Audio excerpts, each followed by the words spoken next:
Quand l'intelligence d'un homme est bloquée, c'est là le commencement de la sagesse de Dieu. Écoutez-moi. La persévérance gendre ce qu'on appelle le tout à coup. Je répète, persévérance engendre le tout à coup. La Bible dit, il a demandé aux disciples de demeurer à Jérusalem. Ils étaient dans la chambre haute, dans la persévérance de la prière. Ce n'est pas que Dieu s'était manifesté directement les premiers jours. Ils ont passé beaucoup de jours pour persévérer. Ils ne voyaient rien mais ils persévéraient. Ils ne voyaient rien mais ils persévéraient.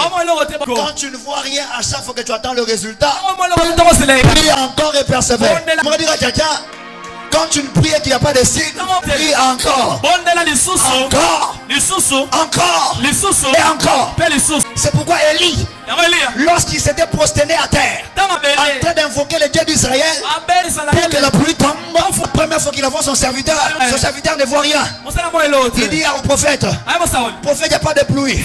Il prie encore. La deuxième fois son serviteur revient, prophète, il n'y a pas de pluie. Il envoie encore. La troisième fois le serviteur revient, il dit prophète, il n'y a pas de pluie. Le prophète n'a pas arrêté de prier. Pourquoi tu arrêtes de prier? Pourquoi tu arrêtes de prier? Quand tu vois rien, pourquoi tu arrêtes de prier? Tu étais en retraite. Tu as fait les offrandes. Tu as gêné. Tu n'as pas vu de résultats. Recommence. Remets le goût à zéro. Recommence encore. Recommence encore.